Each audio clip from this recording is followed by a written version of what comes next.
To officially begin this final event, I'm happy to introduce Oriane Guillos, who will be delivering the opening remarks for our event today. Oriane is a policy officer in the gender sector of the European Commission's DG Research and Innovation. She works promoting gender equality in Horizon Europe, she also works with the She Figures series and works on tracking gender equality related expenditures. Oriane, the floor is yours. Thank you so much, Mario. Can you hear me well? Just to be sure and to start perfect. So good morning, afternoon, bonjour. So I'm very happy to be here for this final conference. So thank you so much, Marilu, for the introduction. I will not repeat, but maybe what I would like you to keep in mind is indeed I'm leading the work within DG on tracking expenditure related to gender equality in Horizon Europe and more broadly on strengthening how gender equality is monitored in research and innovation programs. So I'm super happy to be here with you because the topic addressed by your project, of course, they directly align with this working strands and also with major development at the EU level, let it be when it comes to EU budget or the European research area. And it's also what I would like to highlight in my introductory remarks. So just before I start, I would like to just thank you very much, Marilou, as a project coordinator on the entire consortium, as well as my colleague, Irina, from the Research Executive Agency, for all the work done in terms of the management of the project, and of course, everyone who has worked on this project over the past years, and all those interesting in being with us today to listen to the outcome. So it's important for me to give you some policy context on gender equality in research and innovation, but also gender budgeting. As you know, at EU level, gender equality is anchored in the treaty. So we have Article 2 of the Treaty of the EU, equality between, at the time it was not gender, but women and men. It's a core fundamental value, but we also have Article 8 and 10 of the Treaty of the Functioning of the EU. And here it's about equality as well, but non-discrimination more generally, that we must integrate in all EU policies. And this commitment to gender equality is brought to life in several initiatives. Of course, I will not go through all of them, but maybe the core one, which is the EU Gender Equality Strategy, 2025 for now, but it will be strengthened and maintained in the new strategy for 26-2030, which is expected in March 26. And in both strategies, but also in all union of equality strategies, so the anti-racism strategy, Roma strategy, we have 6 such strategy now. Intersectionality is a guiding principle for implementation. And an interesting development is over the past few years, gender equality is not just a policy priority, but you might have seen now it's also a budgetary and performance priority. So we track gender-related expenditure. It's fully part of the EU framework, which governs the EU budget. So for instance, the Commission has developed over the past few years a methodology to track those expenditures. And this system is applied across all EU funding programs. So it's not, I'm in charge for Horizon Europe, but colleagues in other DGs, policy DGs are in charge of other funding programs. And this is under the current multi-annual financial framework, so 21-27, but it will continue as I will briefly explain. But just to let you know, under this system, all Commission services must assess how their spending programs contribute to gender equality. We use all the same scoring system, score 2, 1, 0. It's based on the Rio marker OECD work. So all the same system, and we publish the outcome every year. I'm happy to share the link with you afterward in the chat. And it is shared, of course, with the Parliament, which oversee how we spend EU budget.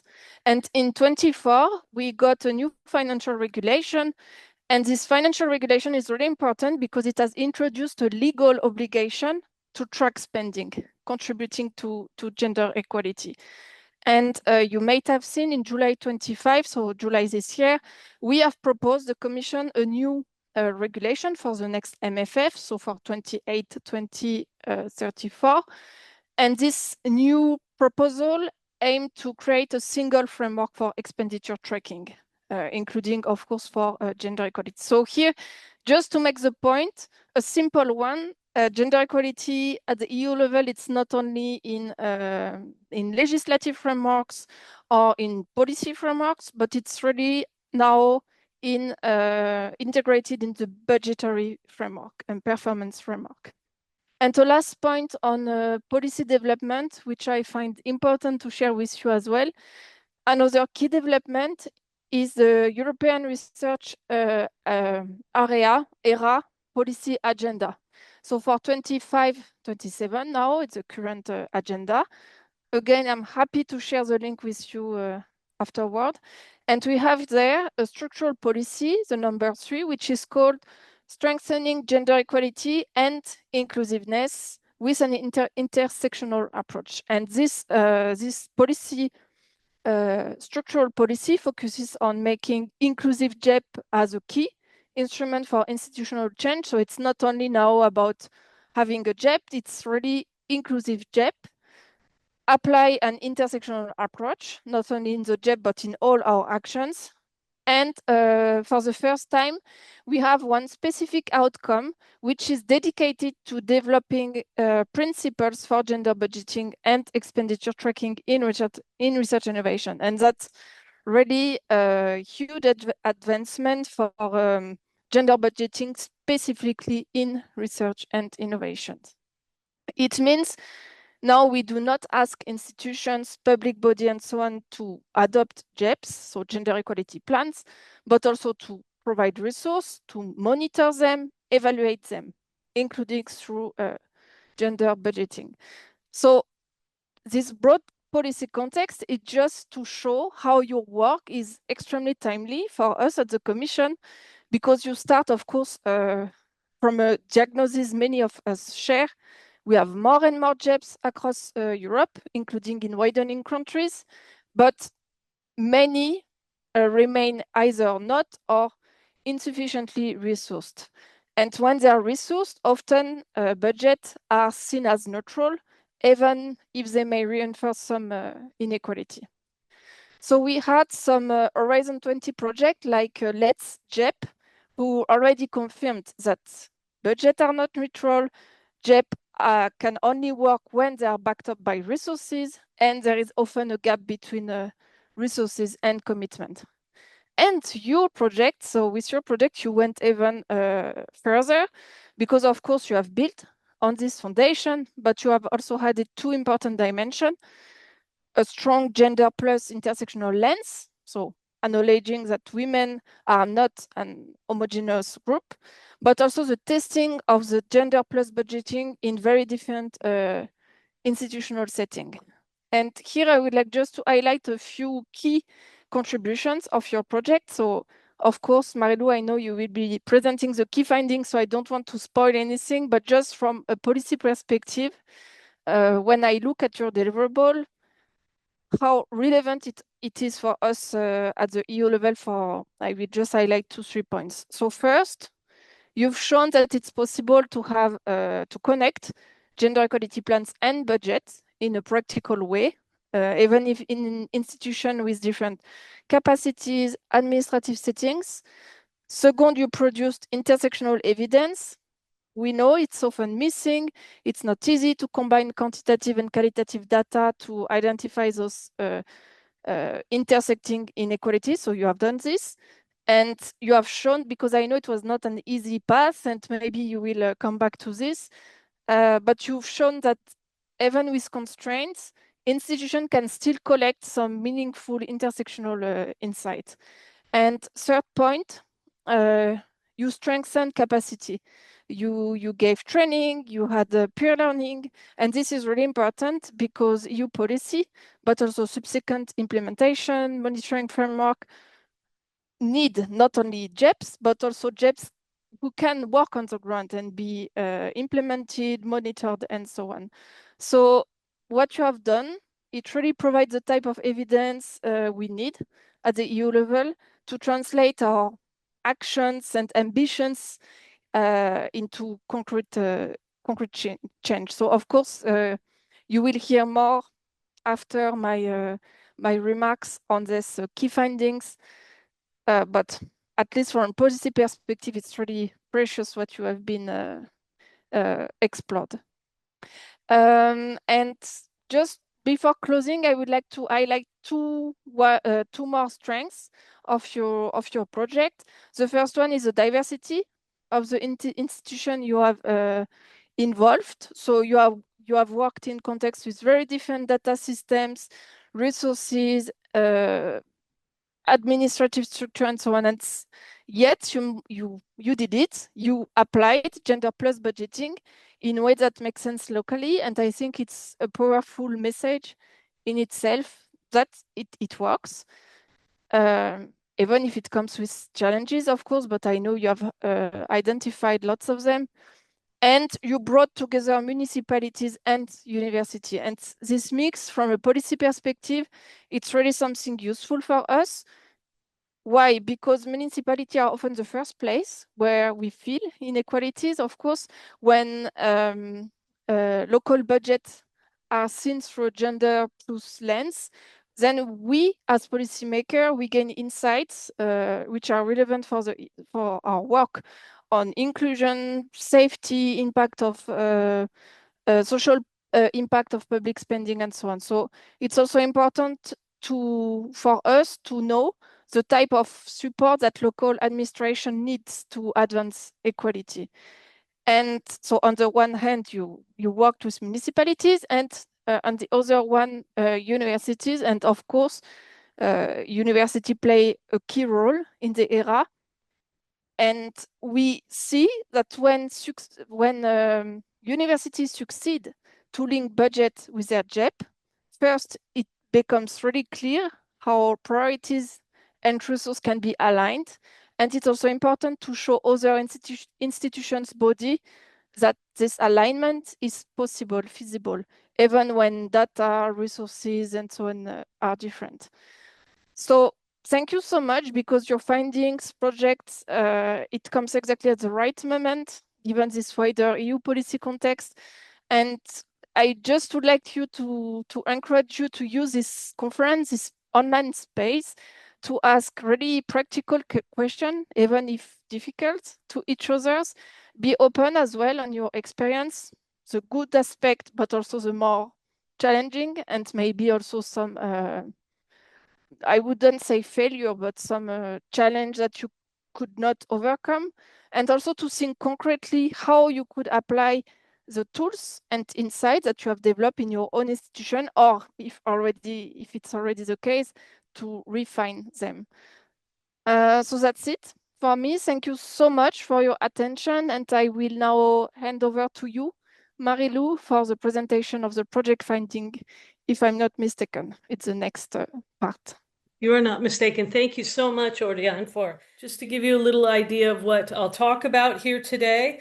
Um, I will walk through give some information about the project, cover aims and objectives, some of the challenges that we faced, the accomplishments we achieved, and of course, some of the lessons that we have learned over the past 3 years. So a quick overview, basically.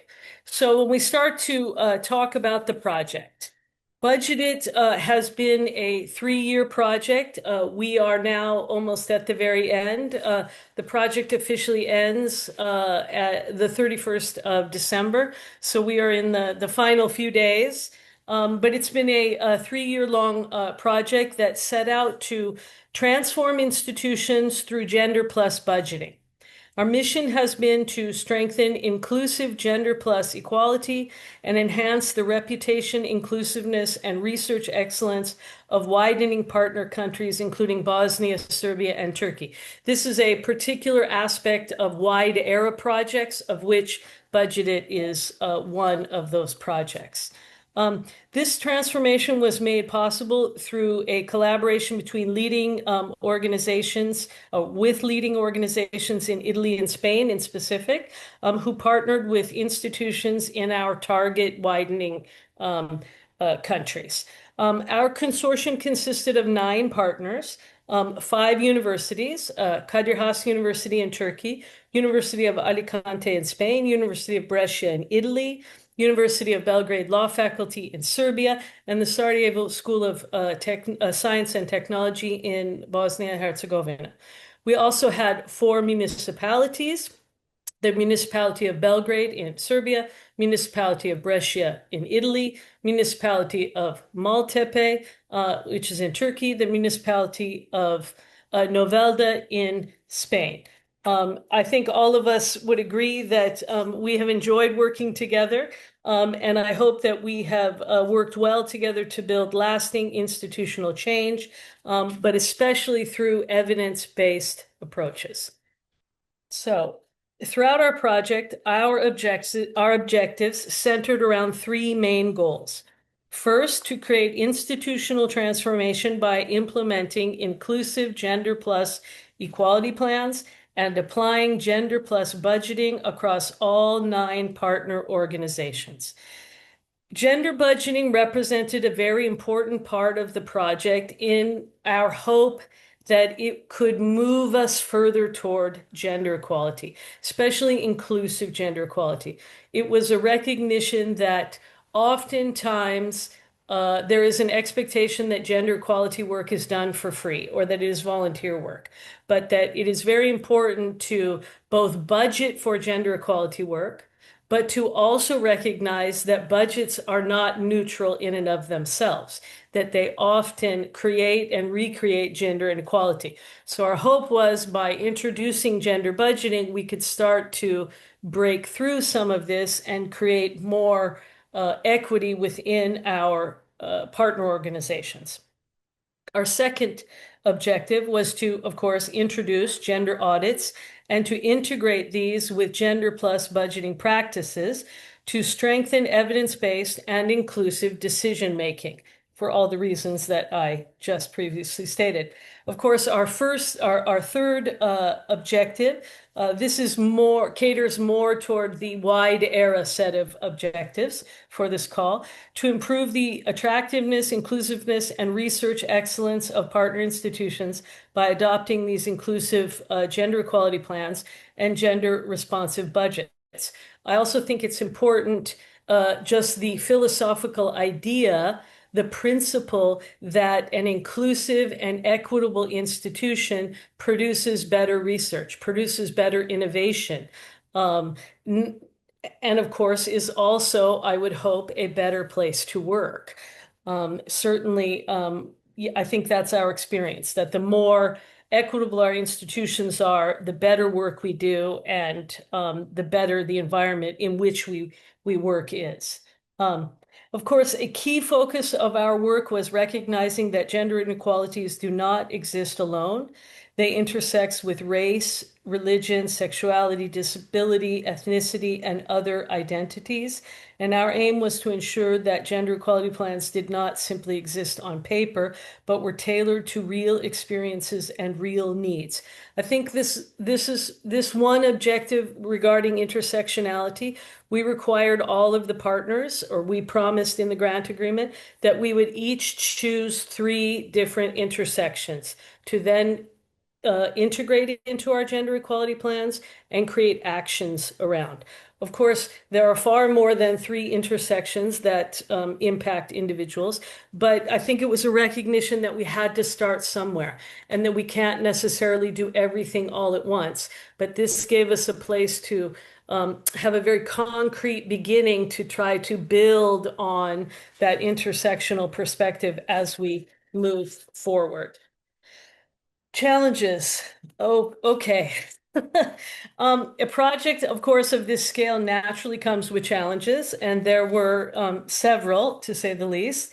One major challenge was the issue regarding collecting intersectional data in a systematic, comparable, and safe way.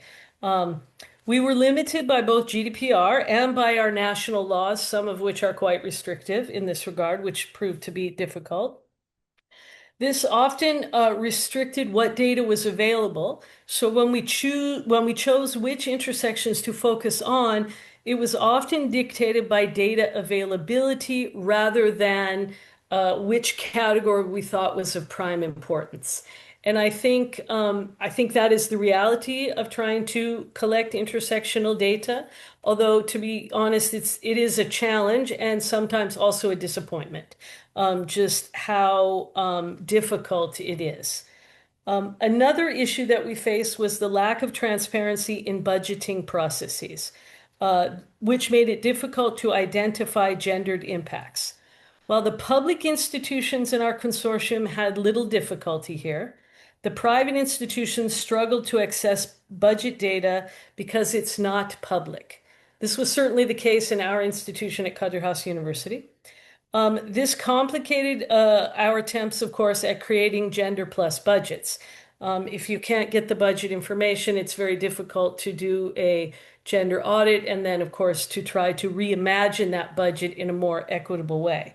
Um, I think perhaps one of the larger lessons, challenge slash lessons of this project, for me at least, we encountered substantial differences between municipalities and universities.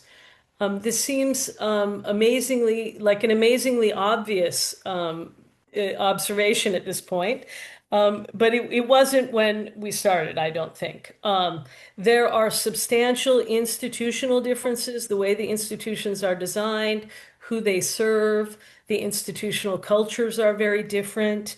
And this really required us to work on much more flexible solutions and moving past one size fits all. Finally, we had a number of political difficulties in different regions, which added complexity to both implementation and coordination.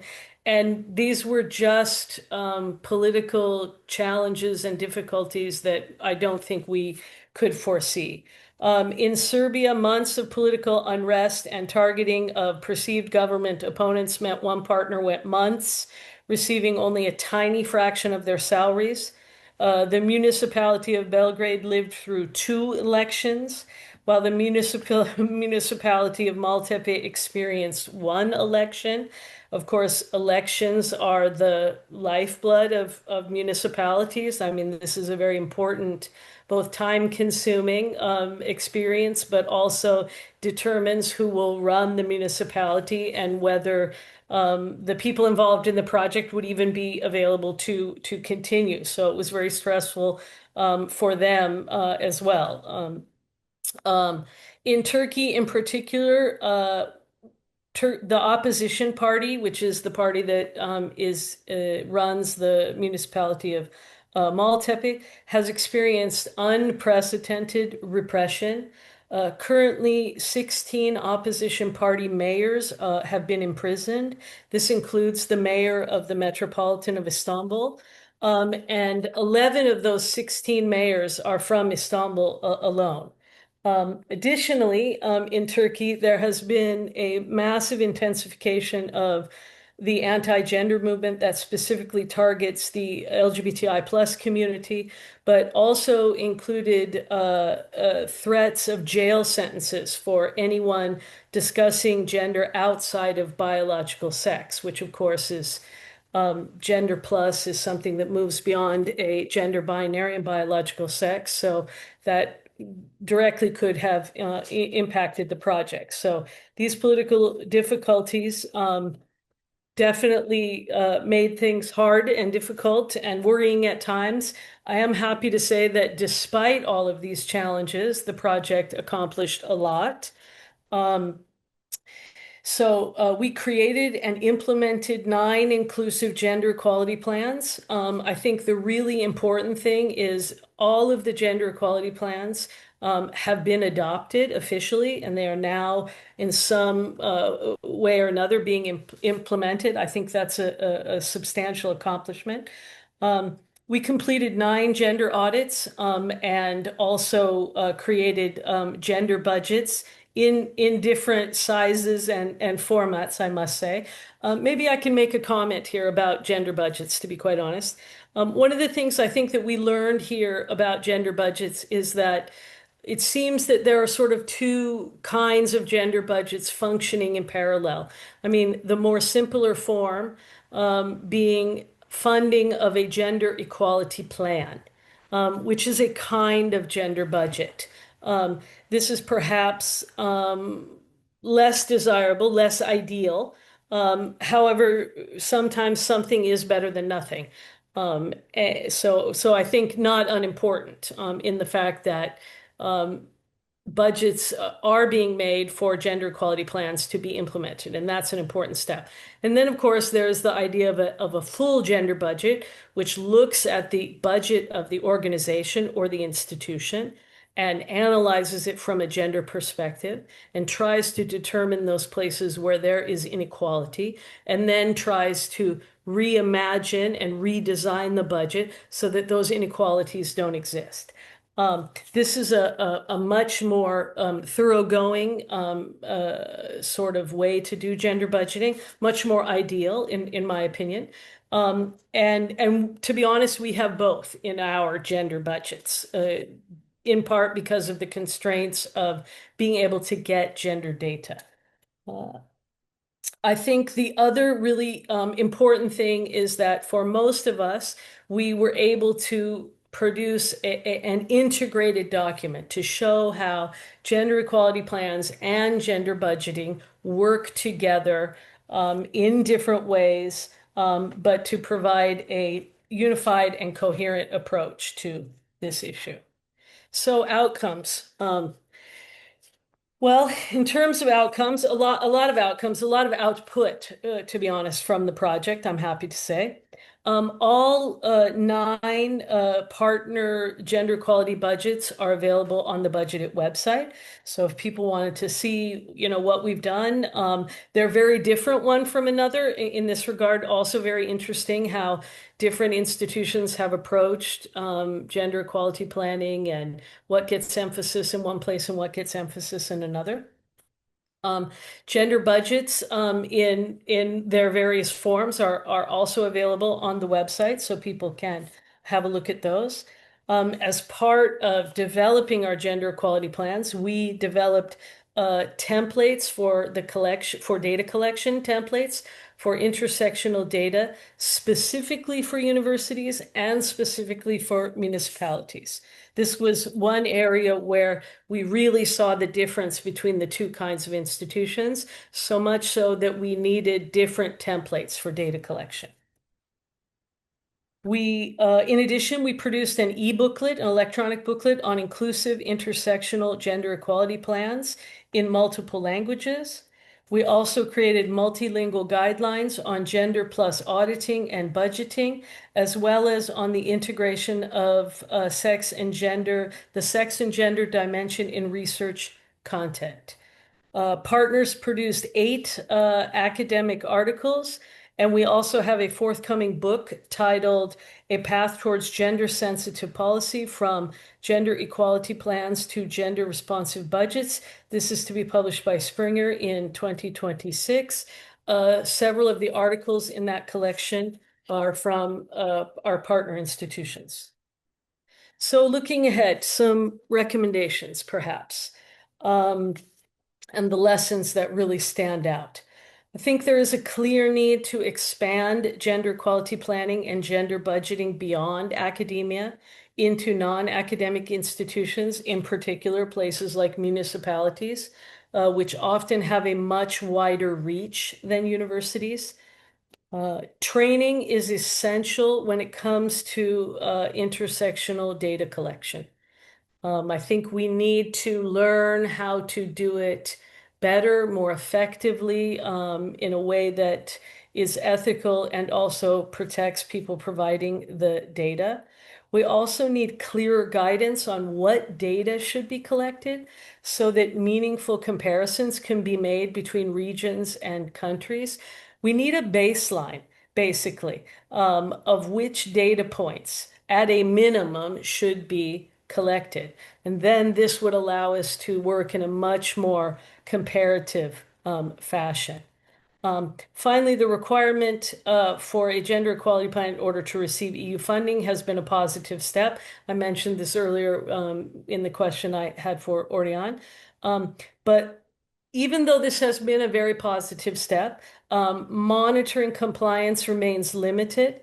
Um, and I think a number of the gender equality plans that we looked at, it certainly here in Turkey, fall far short of what the EU requires, frankly. And so I think monitoring compliance is limited and needs to be implemented. Um, and going even further than that, gender budgeting, or at a minimum, resourcing for the implementation of gender equality plans should also be required and encouraged more strongly across the EU. Resourcing for gender equality plans is a requirement for gender equality plans. But again, without monitoring and some way to enforce compliance, I think it's often something that gets left out. And that's very problematic. Thank you very much for your attention. And of course, thank you for participating today. If you want to learn anything more about our work, access all the outputs, you can visit the website, budgetit.eu. I want to just take a minute to give a personal thanks to all the Budgetit partners for all of their hard work on the project. You did great work. You were great partners. I personally thank you. I think it's been a quite successful project, something to be very proud of for all of us. Of course, we're also grateful for the support of the European Union, without which the project would not have been possible. Thank you very much. Hello, other people can hear me? Yes. Okay, thank you, Marilu, and thank you all the people here. I am Pablo Martinez Rico from the Municipality of Novelda, a partner of the Gender Budgeted the European project. In this section, I will be the moderator. Okay, in this part of the presentation, only the municipalities presented your lesson learning and successes. The order of this section are first Maltepe, second Brescia, third Novelda, and the last Belgrade. Okay, we have 5 or 6 minutes. Okay, no more, please. We have a little time. If you want, you can start the municipality of Maltepe. Okay. You need to share a presentation or Maltepe? Hello. Actually, I'll be sharing only one slide only before I make a start. Okay. Only one page. Yeah. Thank Okay. you. You can share. Thank you so much. So, good afternoon, everyone. Thank you very much for joining us today. And in this session, I'll be walking through the key outcomes of our work from the project that we've been carrying out for the past 3 years, what we have learned along the way, what challenges we faced, along with the lessons learned in a very brief content. So let me share now.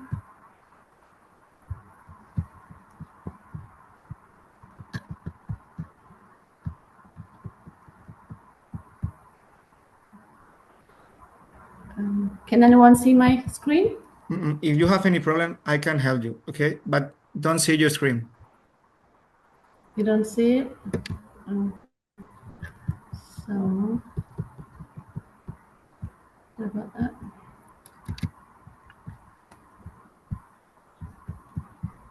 How about now?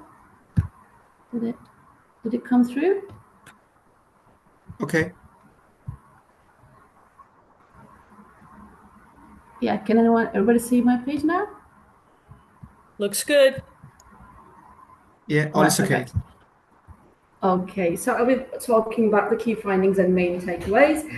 So, to begin with, I'd like to make emphasis on the methodology, the methodological approach in which we have devised a combination of focus group discussions and online survey to be reflected in a qualitative analysis.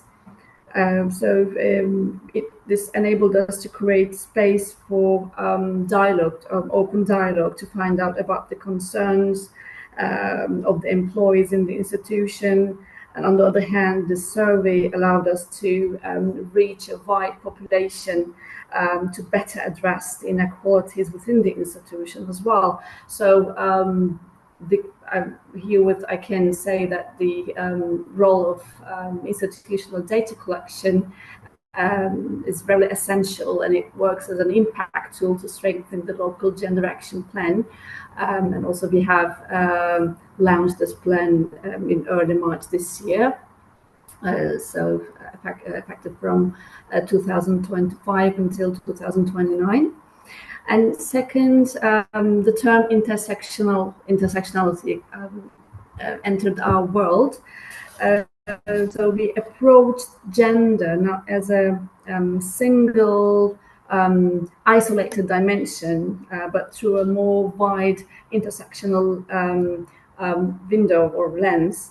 And so we learned that how gender acts with age and socio-economic status, disability, and other factors which eventually this perspective allowed us to better address and to better understand the needs of diverse employees and other community members. And we identified more structural policies at the end that gave us the opportunity. So intersectionality has a really vital role in this project, and that is one of the main takeaways from the project, I can say. And in this third stage of the project, after we addressed the action items, now it was time to allocate the relevant budget.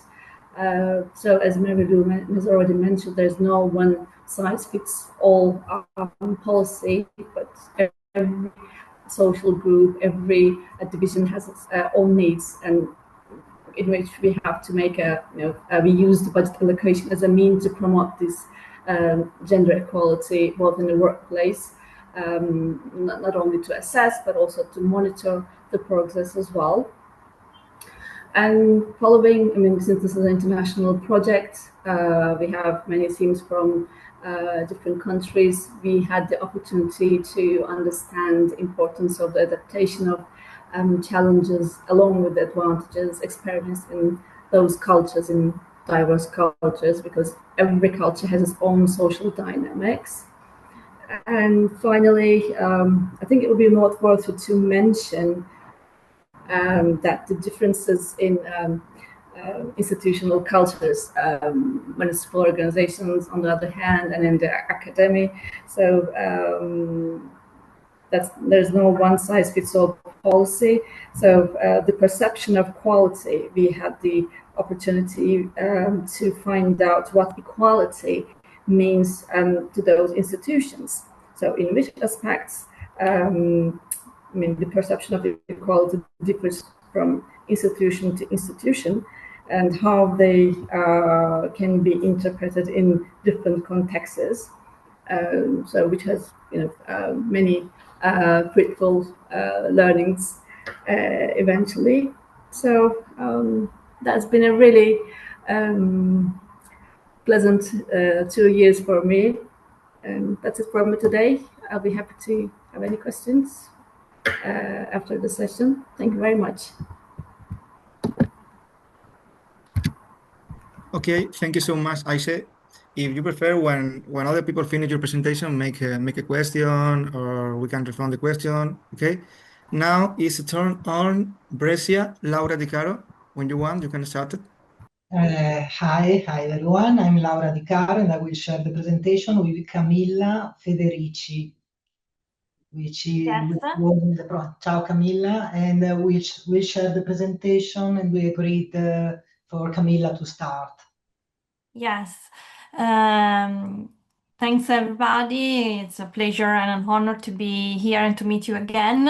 We haven't any slide, we just go straight to the points. So the main challenge is related to data collection, and it's linked to what also Selma said and Mary Lou said in the introduction. So the main challenge was related to the data source, but more generally to the data collection literacy and to the importance of and how crucial disaggregated data are in terms of promoting gender mainstreaming. This was part also of our strategies and what we have done to overcome this challenge, but we will talk about later as one thing we are proud of. Data collection means different things. Data sources not known or is external. Alternative data sources are not available or reliable. Disaggregated data were not collected yet. And also privacy regulation and sensitive data collection, which was particularly important for a small organization, because in a small organization, the breach of data protection is much more at risk in terms that it doesn't ensure privacy in the moment that more or less people know each other. So you then risk to show and talk about a scenario and a context related data that probably can link to the identity of some people, some individuals. So for small organization, this is particularly important and was one of our challenges. How we try to overcome, but first of all, we accepted that some data at this stage are not available. So we have tried to search and collect different data, which could help us anyway to reach and to have a context-related analysis and then action to put in place into the gender equality plan. And also we have done a light adaptation of the tools offered throughout the budgeted project, because the other challenge was the fact that university and municipalities has different stage of complexity, but also different preparation, different capacity and capability at this stage to promote the same level of gender equality, and have the same level of experience and knowledge as well. So it was we tried to adapt some tools to make them clearer, easier to be used in terms also of sustainability, because we didn't want to be just a tick the box activity only during the budgeted project, but we have tried to have tools that could be used in the future. So this is what the main point. Laura, the floor is yours for the second one. Oh, yes, thank you, Camilla. I would like to talk about one challenge which maybe we haven't overcome completely, but it's the cultural barriers. Cultural barriers, internal, I would say, cultural barriers. When we think about, when we talk about gender budgeting and gender relating issues, you have to overtake some biases, as we all done during this process. And you have to make clear, to raise the awareness of the colleagues who have to work on this, which are not part of budgeted teams. They have to see the process as a very practical activity. Otherwise, they will think, they might think that their work, the work we ask them to do, is not so useful anyway. And we overtook them, we try to overtook this kind of bias by making it a very practical work. and by building a toolkit, which is an action, maybe another action we are very proud of, which is very easy to use as in the process of checking expenditures. So you can check in the budget which are the direct gender-related expenses, the indirect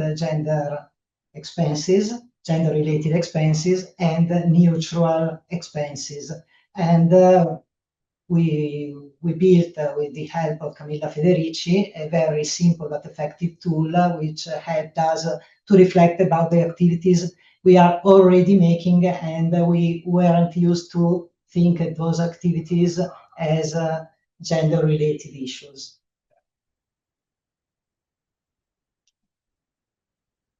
Camilla, when you speak about the training? Yes, so that one of the things we are proud of is the training, the massive training for all the top level staff for about 95 people.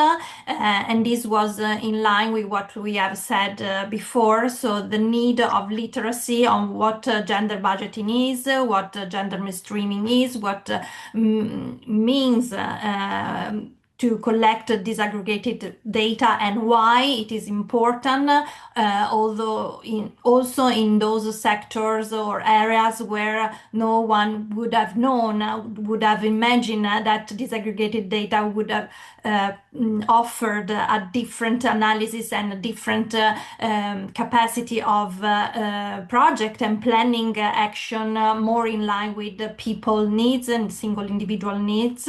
So the training was, I think,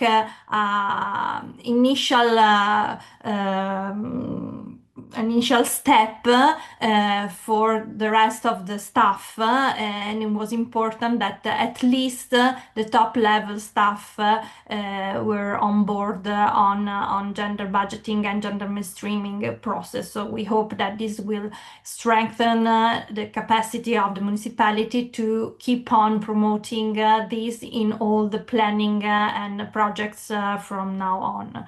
So. Okay. Thank you so much, Laura. Thank you so much, Camila. And now is the turn. Oh, it's my turn. Sorry, I'm moderating to myself. Sorry. Now is my turn. I can share my presentation.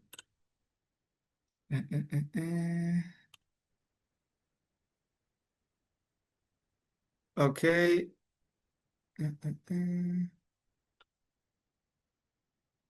Okay, you can see my presentation. Looks Yeah. good. Yes. Okay, thank you. I am Paulo from Municipality of Novelda. It's a pleasure for me to be here. I have a long presentation, but I promise that in 5 minutes I finish. And this is my presentation. Okay. First, challenges, barriers. Second, good practice. And for finish it, lesson learned with all these budgeted projects. For started, Novelda have a more important challenge barrier. Need to train the municipal team in gender budgeting. When I go to Novelda is a little municipality, have 25,000 people and less than 100 workers. But when I say, hey, you know the gender budgeting in Novelda, say, what? What is this? Gender? I don't know. Okay, what is the solution? Two adapted training sessions are delivered, one for the manager and other for the staff, and ensuring a shared understanding of gender budgeting and create a solid internal basis of the project. Okay, you remember two groups. In the first group, only for the staff, 75% people come back to the okay. For the politicians, 4 of 12 is difficult to understand this. Okay, the second challenge and barrier, difficulty to gathering gender disaggregate data. For the small municipality, we don't have a specific part with gathering gender disaggregate data. For this, Novelda dedicated an internal section, not all internal section, a little part to work in this structure. So data collection was created to coordinate requests standards form, generate gender disaggregate indication for gender budget analysis. We create this unit thanks to the gender budget project. And the last is lack of specialized technical staff in gender budgeting. This is normal. You can training with the politicians, training with the technical, but have a specifically little economic and gender part that you need to subcontracting the local company specialized in economic and in gender budget. In the case of Novella, are a local company. Okay, this is the challenger, the barriers, and now lesson learned. Okay. First, lesson learner need to continuous feedback and coordination with the academic institution. In case of Novelda, University of Alicante. Thank you, Irene of University of Alicante. Without University, Novelda can make this project, specifically gender budget, okay? Is so difficult. The small municipality need to continuous collaborate with academic or technical institution to implement the gender budgeting correctly, okay? The second lesson learned, the importance of gender intersection at the local level. For Novelda, this is the first time that Novelda detected gender intersection, okay? Any people in Novelda know what is the gender intersection. Thank you to budgeted project, the municipality of Novelda identified the first time gender intersection present in its population, not in the staff, in all the citizens and in the public policies. Okay. For finish it, the last lesson learned need to strengthen economic analysis with the gender lens. The little municipality don't have a tools, don't have a methodology specifically, don't have a technical, and we use Gym tool, we use Atlas program, we use ESPSEs, and we only knew that this project for gender budgeting. And for finish it, I promise, good practice, okay? The first good practice that Novella, with, together with Alicante, he's part of the International Gender Budgeting Best Practice Group in Macedonia, and more or less, the Ministry of Science, Innovation and Gender of Spain have a award with a good practice European project. Novella is part of the Innovation Gender European Project Network with other 8 institutions. Okay. The second, Novella created a permanent local gender disaggregated data unit. Novella don't have any of this. You remember my first life. It's so difficult for Novella all this, but thanks to budgeted projects, Novelda create a specific gender disaggregated data collection structure, vale, inside in your work team. And your first or your key function is identify gender intersection in Novelda for the citizens and for the staff of worker. Okay, if for finish it, Novelda established a biannual training line of gender budgeting. Okay, this 2025 is the first step that Novelda created the biannual permanent training line on gender responsive budgeted and gender equality plan with plus perspective. Thank you. And implementing this 2025, more or less, Novella includes a production of 5 training booklets. 1, who is the gender? 2nd, who is the gender equality? 3rd, who is the gender equality plan? 4th, who is the gender budgeted? And 5, who is the gender budgeting and importance of gender budgeting in the local governments. Okay. And it's so important for me because not only is for the staff or for the politics, the same for the municipal staff, but also made publicity accessible for the repository for all the citizens. And when they finish this project, Novelda be a presentation for the citizens for presentation all these project and the 5 e-booklet for the institutes. Thank you for your time. Sorry for my presentation and thank you.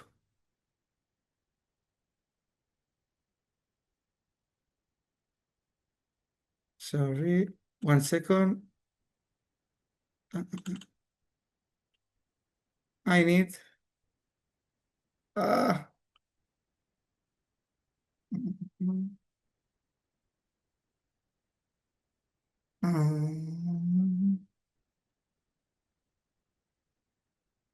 You can see my presentation? Yes. Yeah. Oh. Zoom loves your presentation. Yeah, but I don't keep out my presentation of this. Oh, sorry. is a technical problem of Zoom. No, I no, don't don't know. worry, Pablo. I can speak also without slides, without Okay. presentation if you want to leave it there. Or you Okay. could just, or maybe if you reshare it and then unshare it, sometimes that gets it unstuck. I don't know. I'm making it up, of course, but I can. the joys of, well, Yasminka's sharing now. Pablo is sharing. Okay. Sorry. You I don't went touch my away computer. momentarily. Okay.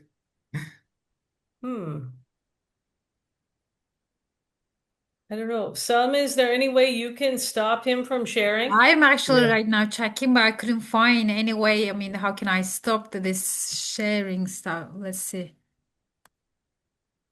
Oh. Pablo, do you see your presentation?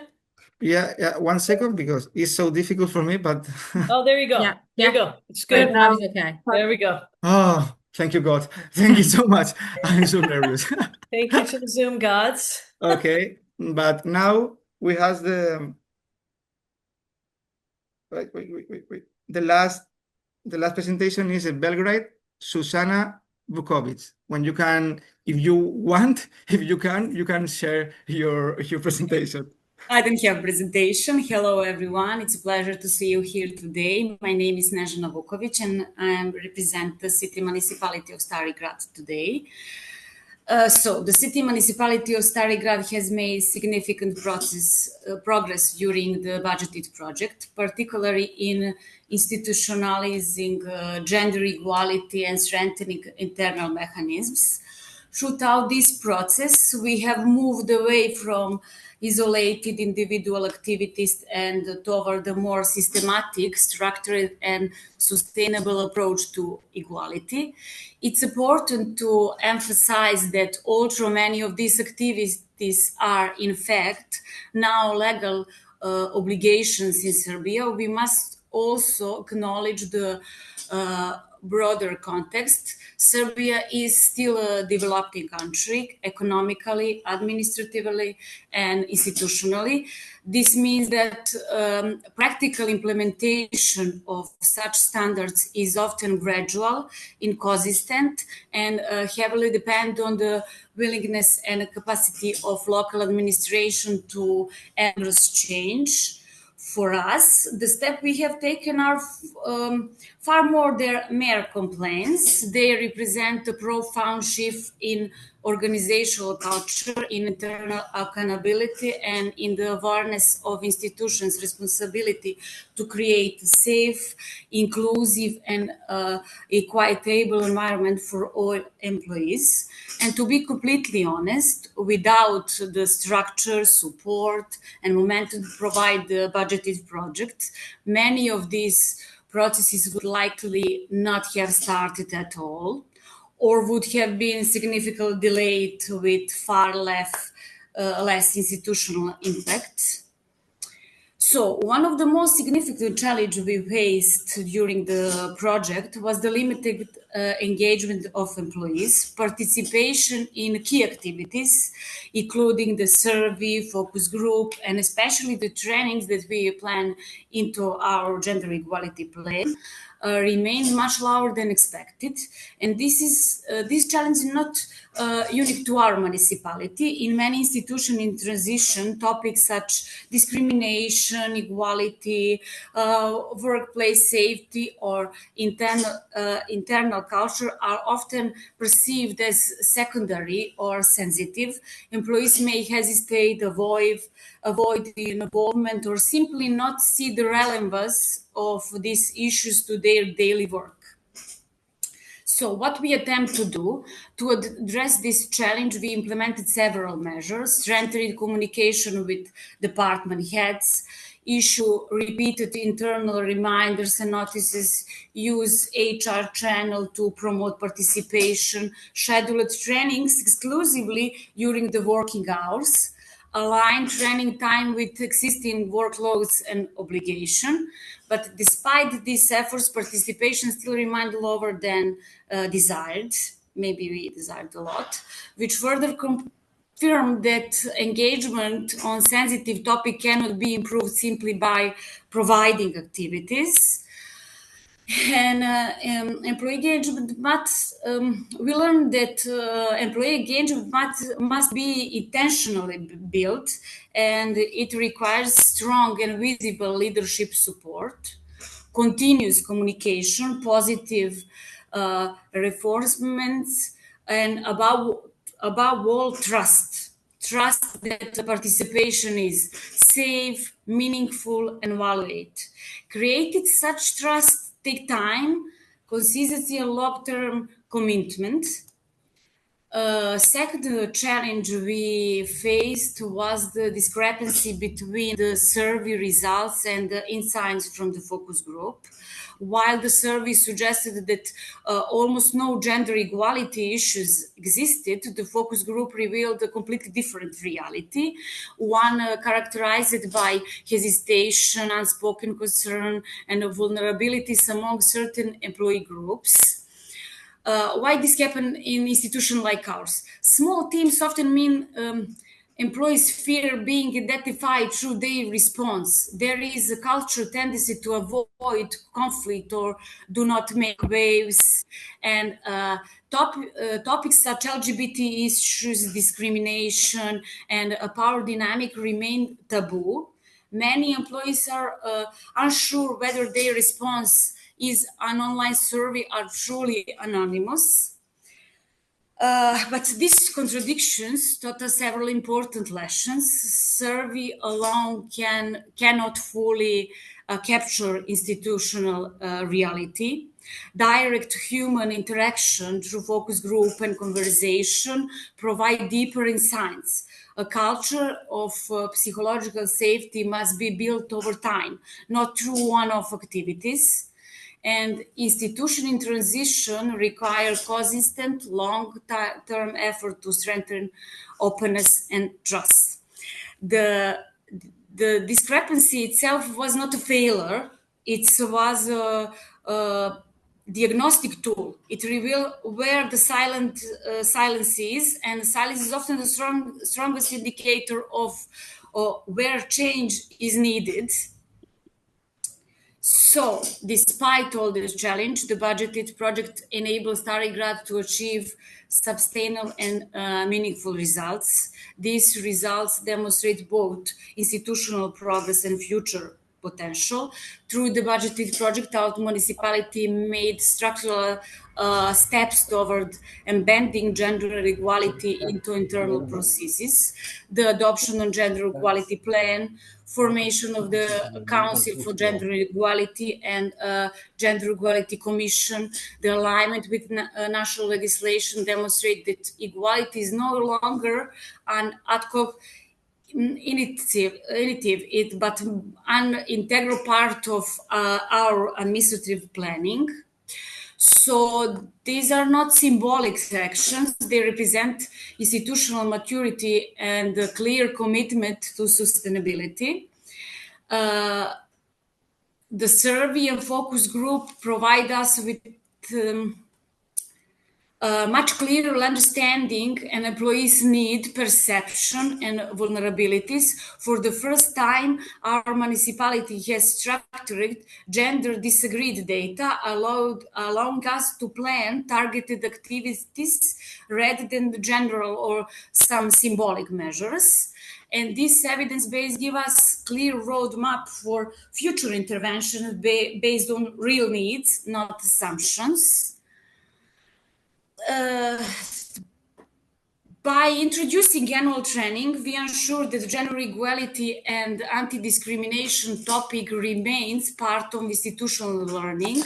This is crucial for long-term sustainability beyond the duration of the project and for establishing a culture of respect, safety, and accountability. One of the most important outcome of the project is introduction of regular capacity building activities, mandatory trainings on gender equality, training on discrimination, mobbing, and sexual harassment, plan for annual repetition of these trainings, integration of this theme into HR procedures and internal communication.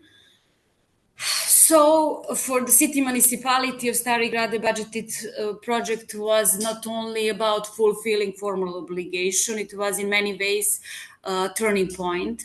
It enabled us to look at our institution honestly through both data and personal experience. It reveals where our strengths are, where our vulnerabilities lie, and what we must improve to create a healthier, more equitable work environment. Despite the challenges we faced, low employee engagement, contradictory internal perceptions, the project helped us to build stronger structures, more reliable data, and a clearer version for future transformation. So at the end, we are grateful to all project partners for their guidance, expertise, cooperation, and trust. And we are looking forward to continue this work beyond the project and ensuring lasting impact within our municipality. Thank you.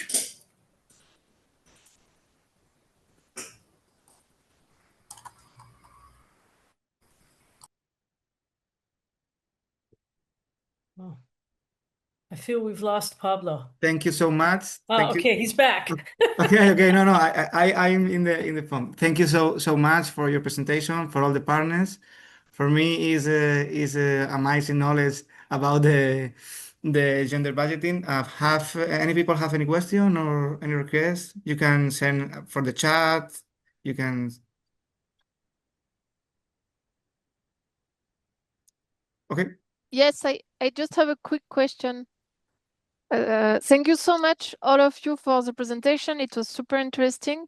I would like to know what kind of support, like policy, financial, capacity related, would make like the biggest difference now for you. I've heard we have heard in the introduction from Marilu that mandatory requirements on resourcing JEP would be super helpful. But I would like to hear as well from your experience, your perspective at the local level, which kind of support would make the biggest difference now, if you have any key point. Thank you. Okay.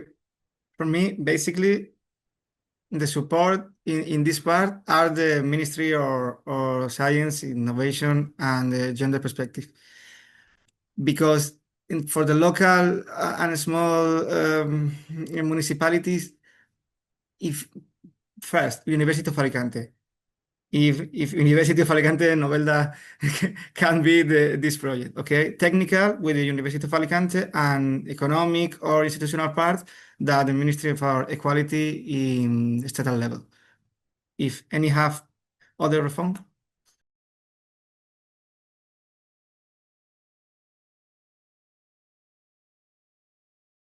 Any municipality institution can say anything about this?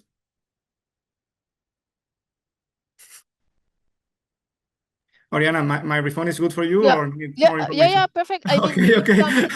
I was just waiting if someone else has something to add or add a perspective. But thank you so much, Pablo. It's clear. Thank you. Thank you very much. You're welcome. I know I'm not at a municipality, but I consider myself an honorary municipality person after this project. Maybe training. I mean, in the sense that sort of a pool of qualified trainers that could be drawn on. In the sense that we know they're certified, we know that they're doing well. Sometimes it's not always easy to find the perfect trainer. I mean, and gender budgeting, while getting more popular, is a quite niche area.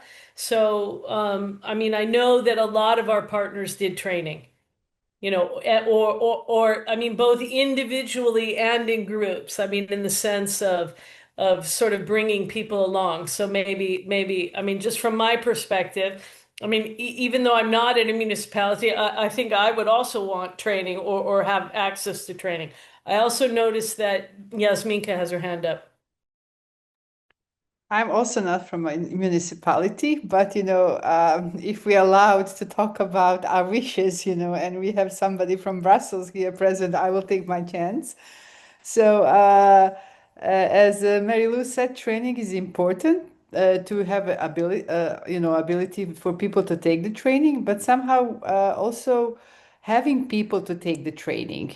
So maybe besides the having just the gender equality plan, but also maybe when we are applying for the project, we have to all give, like, maybe there could be like an online training, tool, and then we all have to give a certificate that we've passed this. And if you pass this, like, 1 year, you have it, and then like every couple of years. So it's not going to be just, a tick exercise, but, people will have to have, something extra. And then also, what would be helpful is, we have to somehow put these activities in the, of course, we have to embed it, in all the structures.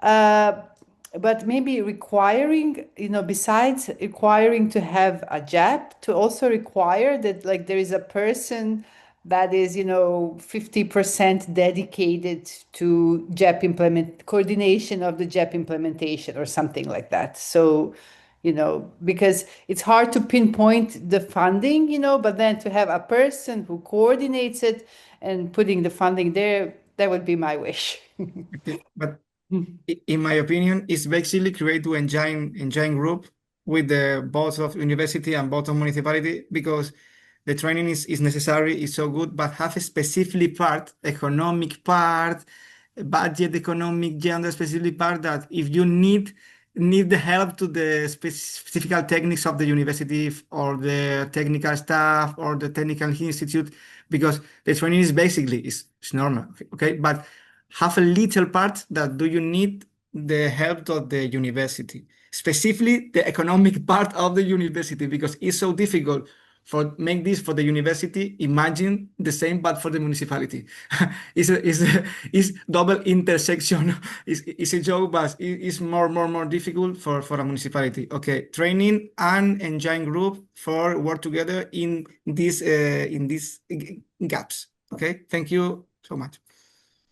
Orion, are you seeing the discussion in that there's a kind of thread going in the chat as well? Yes, I've copy-paste everything and I will Okay. also disseminate with my colleagues. Thank you so much. And indeed, you also mentioned the support from the leadership, which is key. So I think we have a good picture on the different levels. Yeah, we need to. The last comment was about measuring the effect of gender equality planning, and I'm going to guess gender budgeting at the municipal level. Yeah, I mean, or even at the universities. I mean, to measure, which I think is probably part of monitoring in terms of are they being implemented, and then what's their effect? I mean, that makes perfect sense. Exactly, and it's the same at the EU level. So now we have a strong framework, and it's what we are doing now, focusing on implementation, monitoring. So of course it's slow, it takes time, but we have the frameworks. So now it's time to monitor. Yeah, indeed.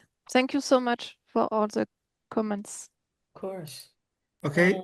Thank you, Mary Lou, for the introduction, and thanks to everyone who presented already.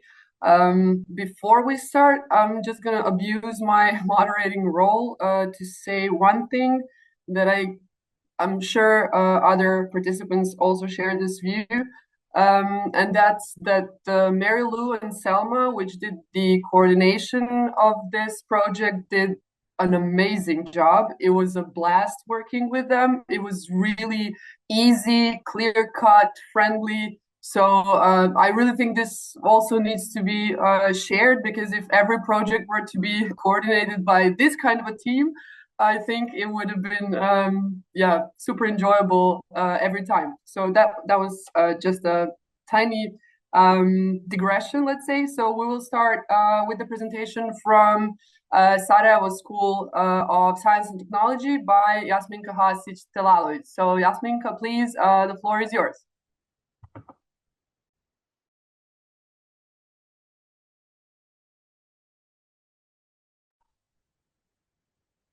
Don't forget to unmute yourself.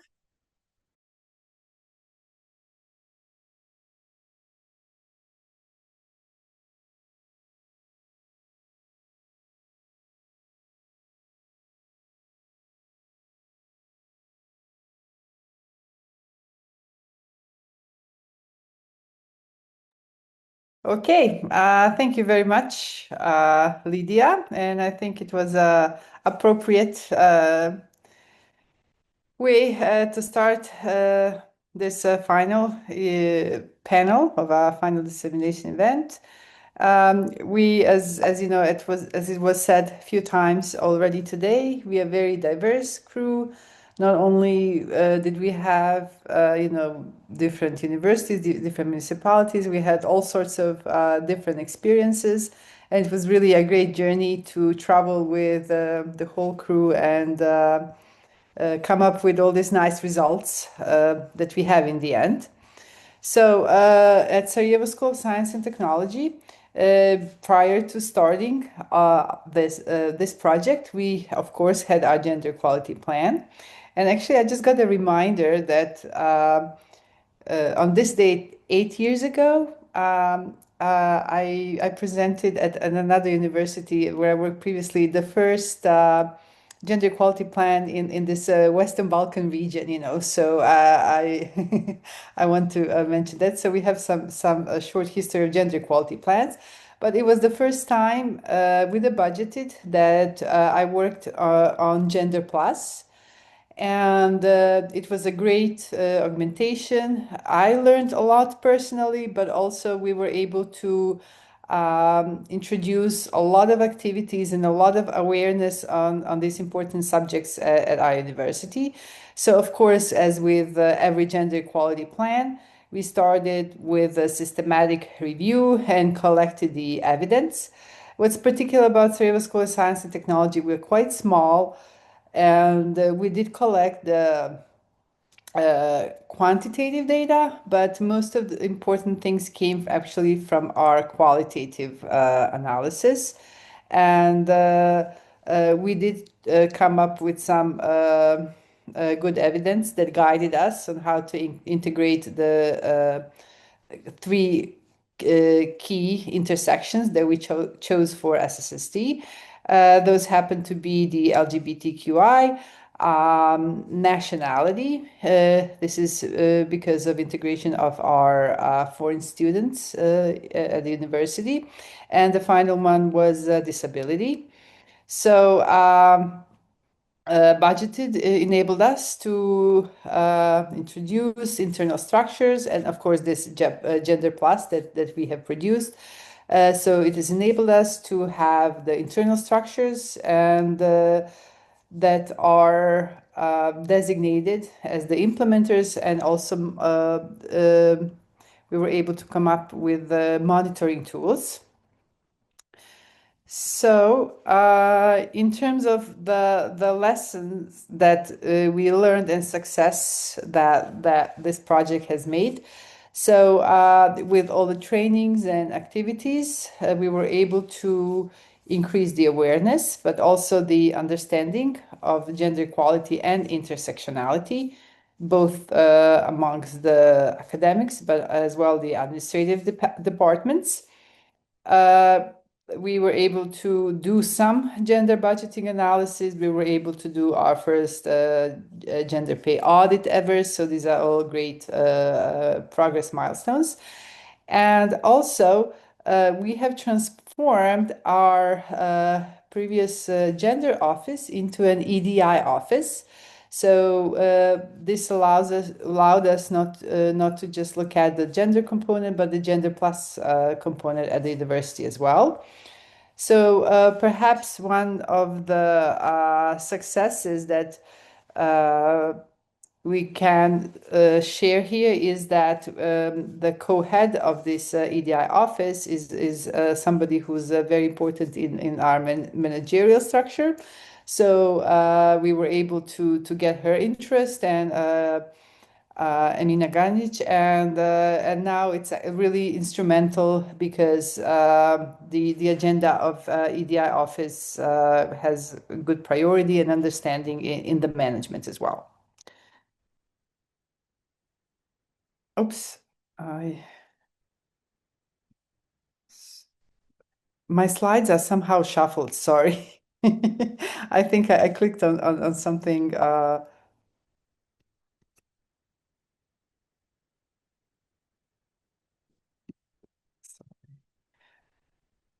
Okay, yes. So, what are some of the challenges that we have placed? So, our challenge, but at the same time,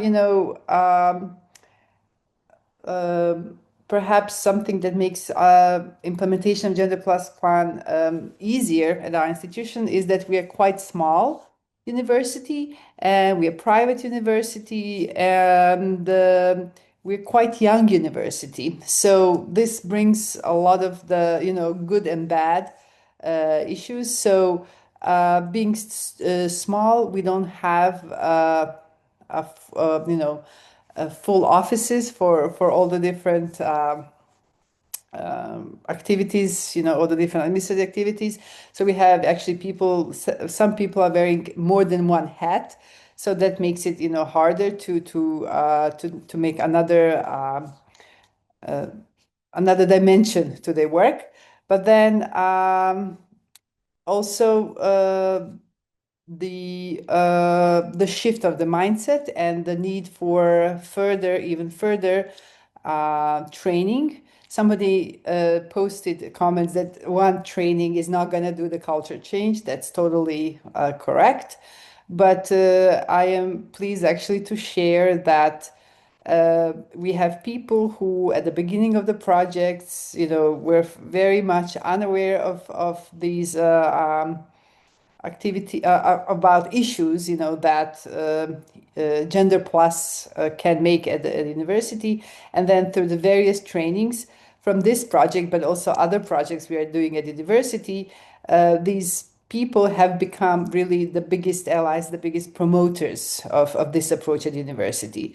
So I think we shouldn't be discouraged if somebody is unaware, untrained. I think there's only untrained people, and it just tells us that we have to do more training. And with the more training, the real culture change is really, really possible. So that's all I wanted to say from SSST, but maybe we can have some discussion after everybody talks about their experiences. Thanks. Thank you, Yasminka. And now we switch to Spain, to University of Alicante, and the experience of University of Alicante will be presented by Irene Bajo. So, Irene, please, the floor is yours. Thank you so much. I would like to say just one thing. Of course, I agree with Lydia about giving thanks to Mary Lou and Selma and other people but I would like to thank also people that were at the project from the beginnings of the beginnings, before the project was like that, and that build something so strong and so great like this budgeted. I'm talking about also, of course, Mary Lou, but also Susana Pozzolo or Luciana Guaglianone, and so many other partners. Sure, I forget some of them, but they were at the beginning of the beginning. And without them, their hard work, they have no the focus on them. But I would like to say thank you to all of them. Okay. So I'm going to try to share my presentation.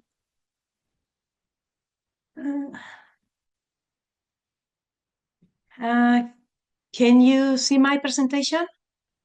We can. Okay. Maybe you can Yes, just go into maybe full. you can just use the full screen. I'm trying. I'm trying to do it. Okay. Perfect. That's it. Great. Okay, thank you. Thanks so much. So in this presentation, we are trying to outline in 4 minutes the barriers and challenges encountered, the lessons learned during the implementation, and examples, a few examples of good practices identified throughout the budgeted process of our university. So the barriers and the overcome barriers are these three. At the beginning, it was challenging to identify institutions and professionals with a specific experience in gender plus budgeting. And also it was a little bit difficult to find even researchers or partners. And we had to expand our network And we reach out specialized organization and aspects, and that allow that to secure suitable partners and strengthen the technical foundation of the project. The second barrier was that initially there was not the direct and stable communication line with the municipal technical team, with the municipality of Novelda.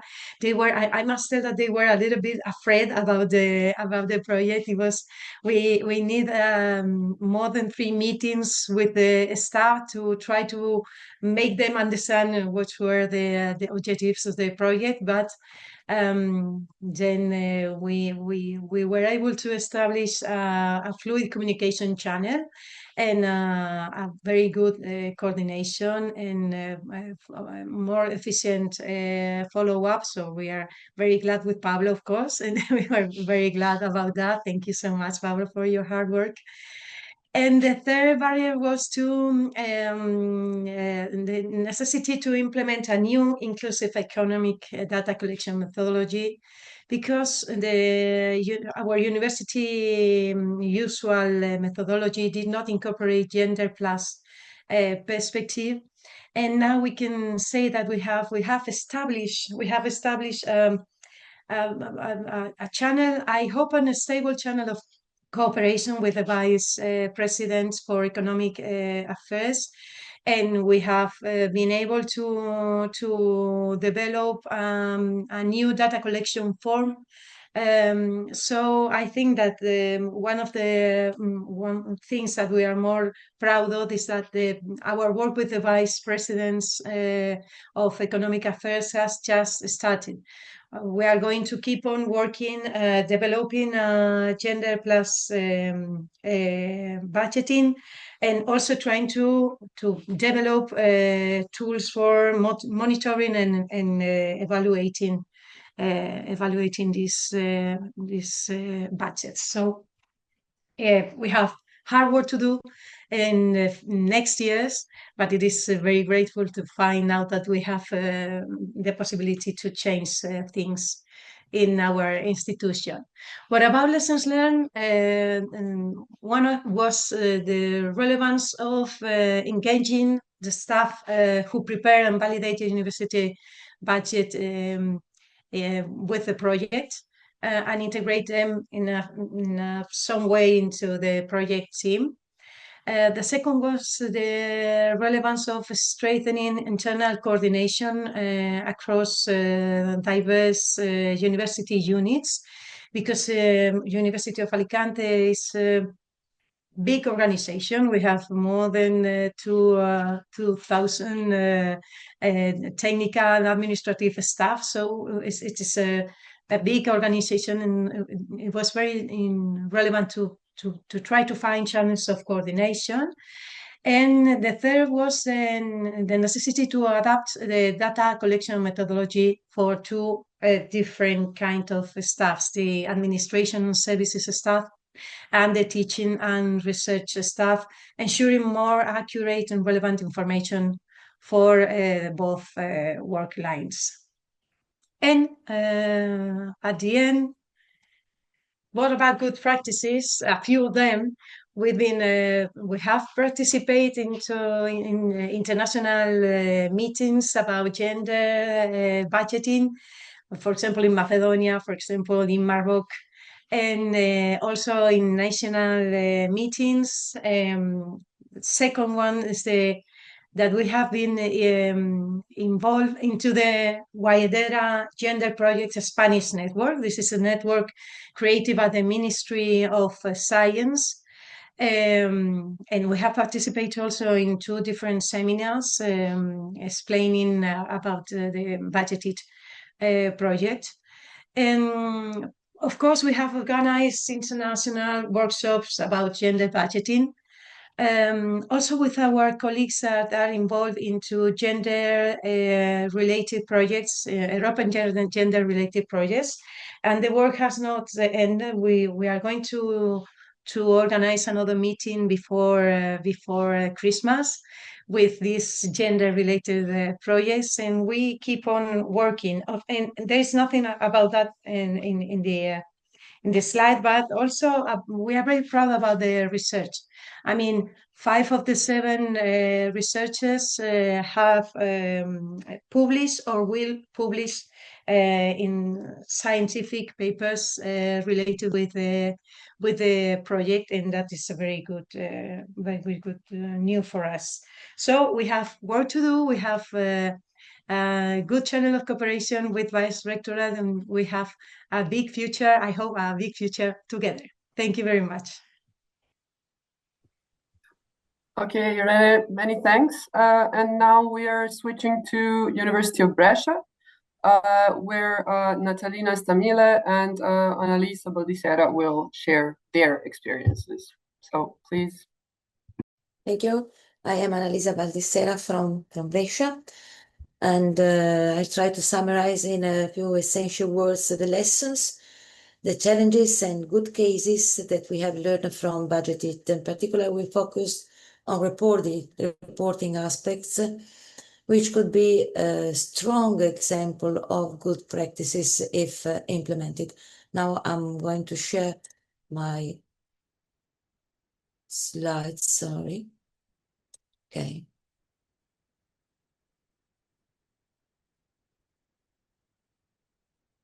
Can you see my, okay, can you see my slides? Not yet, but maybe. Not yet? Not yet. Oh, okay, now it's great. Just if you could do the slideshow, it would be perfect. Okay, okay.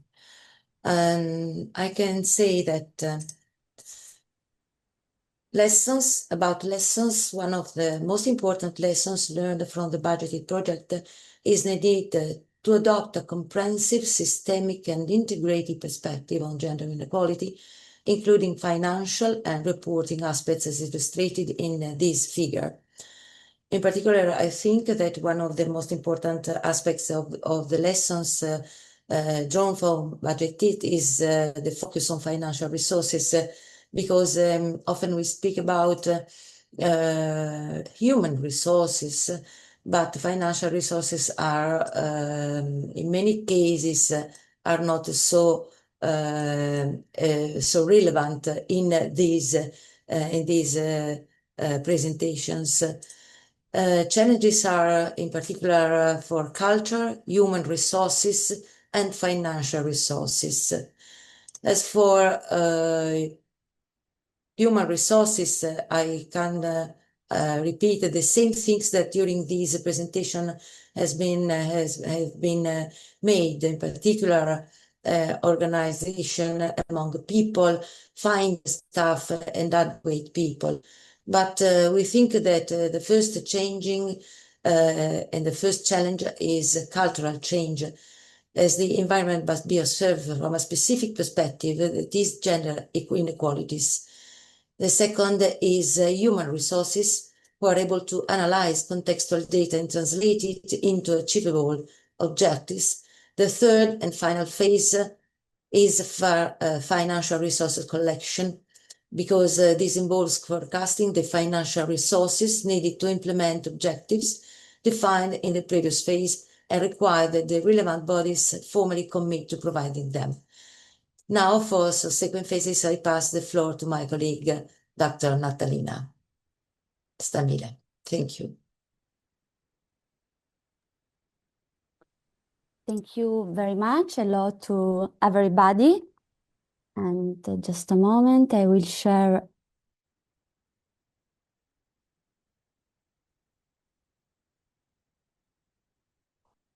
the presentation.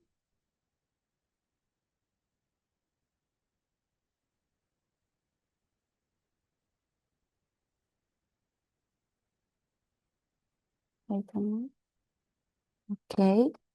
And as my colleague Annalisa mentioned, this figure shows how the different documents connect each other, helping us create a more coordinated and efficient approach to gender equality. In simple terms, this figure highlights New information should move between the documents and reflect the circular nature of the process, from the JAP to gender audit. And the gender audit may highlight gaps or issues that need to be fixed, and these improvements are then included in the new JAP. This way, the cycle starts again and continuously improves. Integrating the JAP and the gender budgeting is an important step forward in promoting gender equality within organizations. By aligning the information and financial processes contained in this document, we can work in a more efficient and effective way toward gender budgeting and equality planning. So, in a very nutshell, and to conclude, we can highlight some key lessons, challenges, and good practice that emerged from this process.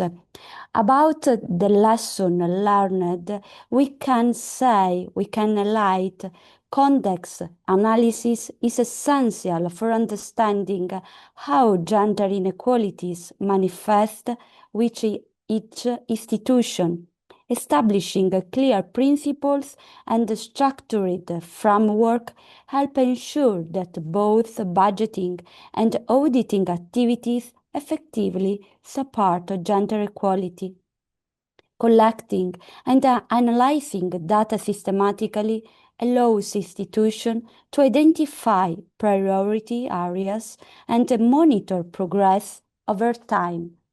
About the main challenges, we can identify limited resources and institutional capacity can hinder the implementation of comprehensive gender budgeting and auditing processes. Engaging stakeholders and ensuring their participation while addressing privacy or sensitivity concern can be difficult. Translating context analysis into concrete action and measurable outcomes often requires tailored strategies. About the good practice or good examples, we can highlight institutions that integrate context analysis at each step of the budgeting and auditing approaches achieve better alignment with their gender equality plans. Using structured frameworks and clear reporting mechanisms facilitate transparency and accountability. Sharing experience and a successful approach across departments or institutions, strengthening overall impact and sustainability. Thank you very much for the attention, and I'm very happy to participate to this project. Thank you. Thank you, Natalina. Our next presenter will be again Mary Lou. She will be presenting the experiences of Kadir Has University from Turkey. Yes, it's me again. Thank you all for the kind words. It's been a pleasure working with all of you as well. A few things to say. I mean, as Yasminka pointed out, she and I partnered in the SAGE project 8 years ago now, which of course produced the first gender equality plan at Kadir Has University. So we have some experience, some of it good and some of it, I think disappointing is perhaps the best way to put it.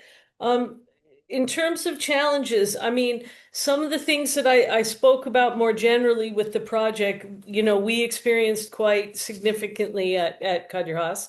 We had a lot of difficulty collecting intersectional data. The local data protection law, personal information protection law, I'm translating in my head, is quite strict, quite restrictive.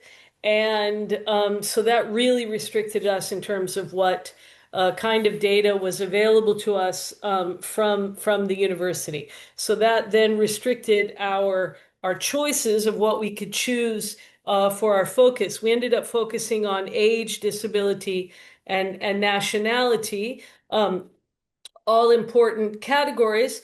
although perhaps not what, for example, our focus groups and our survey work, those people who participated there, perhaps not their biggest concerns.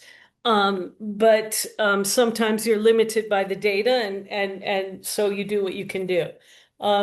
Another difficulty we face, Kadir University is a private institution, and as a result, our budget information is not public. Not only is it not public, let's say it's zealously guarded by dragons and things like that at the doorway. Very difficult to get that information. I will say we were able to overcome that challenge. I believe it's a one-time only overcoming of the challenge, essentially because I have been at the institution for a long time.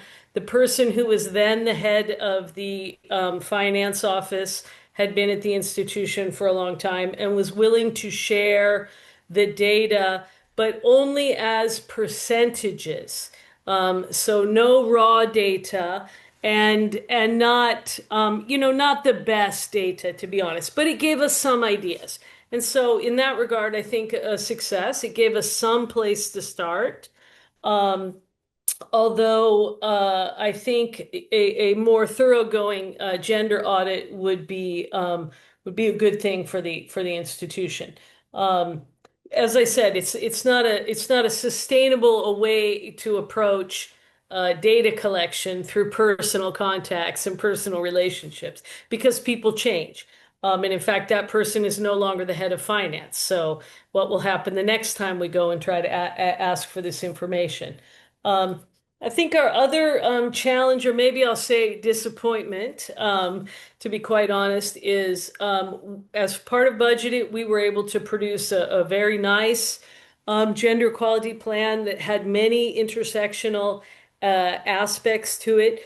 We then shared that gender equality plan with the official Gender Equality Commission. I am also a member of that commission. Um, and that plan was revised slightly by the commission and then presented to the administration. I'm sorry to say that when it came back to us and when it was adopted officially, essentially every intersectional action had been removed. Um, and I think it essentially demonstrates that we have had an administration that is rather limited in its approach to gender equality. A very, maybe we could say, traditional approach, stuck in the gender binary and limited in terms of other intersections. We are in the midst of a change of administration. In fact, as of today, we have a new president of the university. So I'm hopeful that maybe we can regain some of our momentum. And perhaps even I'm thinking a little bit on my feet right now, that perhaps the Gender Equality Commission could resubmit the inclusive gender equality plan and have that one adopted to replace what is a rather conservative, in my opinion, approach. I guess I would say maybe I can say two things about things that we're particularly proud of. I mean, this may seem like a strange one, but we were very happy that we were able to get the Gender Equality Commission reestablished. It had been established and then it had been disbanded. And so in order to get a new gender equality plan, we pointed out that they needed to have a commission. So the good thing is the commission has been reestablished and it is still in existence. And again, I think we have a new administration that will be more supportive. At least I'm hopeful. So that's one thing. I think the other thing is the new gender equality plan has a much more thoroughgoing section on monitoring, which I think is important. It gives the role of monitoring to that Gender Equality Commission. So it has a role to play, it can collect data, it can then measure our progress, which I think that's a really important thing as we move forward. I think one last thing about lesson, I would say the biggest lesson, this is a recurring lesson for me, to be quite honest. I think the wider group of support that you have in the institution, from whether it's administrative personnel, support staff, academic staff, and as wide as possible in terms of across all faculties, all departments, all units, I think the better, because I think now that we have a very wide group of support, now we have a new administration. So we now have all of the survey work, the focus group work, the gender equality plan that we produced under budgeted to then present to a new administration, a new president, to say it's not just me as the coordinator of budgeted and me as the crazy gender equality person, but 100 people participated in these activities, and this is what they say they want. And so, I think that really strengthens the hand of a new president to say, okay, a lot of people at this university want this, so let's move forward and do that. So, fingers crossed, I'm hoping that the strategy of having the involvement of a lot of people helps us as we move forward. I think that's it for me. Thank you. Thanks a lot, Marilu. And last but not least, Branko Radulovic will present the experience of the University of Belgrade Faculty of Law. Yeah, Branko, thank you, please, Lydia. Boris. I hope that you can hear me. So again, I can just reiterate what Lydia already said. I really appreciated working with both Mary Lou and Selma, but also with all the other universities and municipalities. And we really honestly learned a lot. So just let me start being very honest at the very beginning and stating that without basically this project, we would probably not have a gender equality plan in place. Or it could be like some sort of gender equality plan and gender budget, but that wouldn't properly integrate all the issues that we really saw that's important to implement and to attach actually how much this costs and how to basically implement it. So basically the project acted in that sense as a catalyst, and it brought also structure, pressure, and support in the same time, and it helped us basically to move from one underwhelming gender equality plan to now something that really looks like, at least I am biased, excellent gender equality plan with almost 100 activities spread within 5 pillars that are basically something that's a standard approach.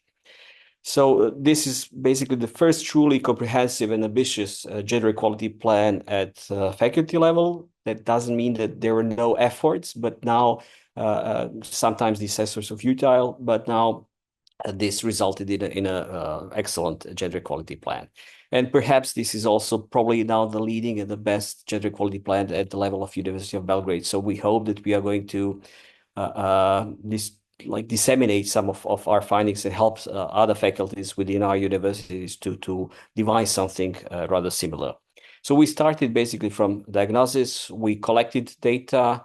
We obtained whatever we basically needed at the level of aggregate data, but also what's really important, this is something I really want to like to stress, is the use of survey. The use of survey really helped us to see what's really urgent, what we really need to address as soon as possible and to insert in gender equality plan. And also feedback, especially from a younger population within our faculty, was excellent. And basically this is something that, this is like a need responsive type of budget. So this is also a great thing. And this is something probably that each and every university and faculty in Serbia should use in order to go ahead and properly devise the budget. So we now have a budget that's devised and has 5 pillars. One deals with institutional culture, basically all documents that we use at the faculty level that have some relationship with the gender and gender equality are going through thoroughly examination, and we are going to revise them. The second pillar deals with work-life balance. Third, with gender equality in careers and leaders' position. And then we also have a gender dimension in teaching and research, where that's something that we are really proud of. And we do have our Law and Gender Master Program. We have edition of books published by Springer, and probably this is already mentioned, but one effort of this project is that each and every university basically participated in a Springer edition, and we have a monograph that's dedicated to gender budgeting. So we have 4 articles by consortium members that will be published hopefully really soon. Now it's in the pipeline.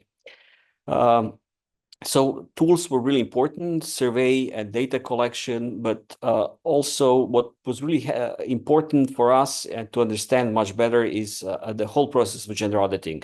This is something where Serbian universities and our faculty as well was not really skilled, and this is something that was really useful to hear and to learn from experience of our partners from Spain and from Italy.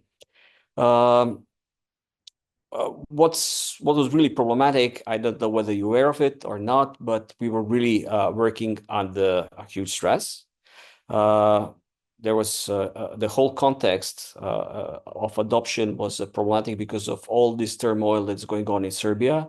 Universities were basically under huge pressure throughout this process. In the second phase, we had the students and citizen protests, so faculties and universities are blocked, and we experienced even the resignation of university leadership and of faculty leadership. So we were really in dire straits. And fortunately, things improved, and we even resolved financial constraint because faculty was not receiving any money from the budget. So that was also an issue for an implementation of a gender equality plan activities that we envisaged, but this is now resolved. So in such circumstances, we were afraid that gender equality and gender budgeting will be seen as some kind of luxury good, that it's not important at this stage. What was really great is not only the team that we have, and we do have a team which belongs to different departments.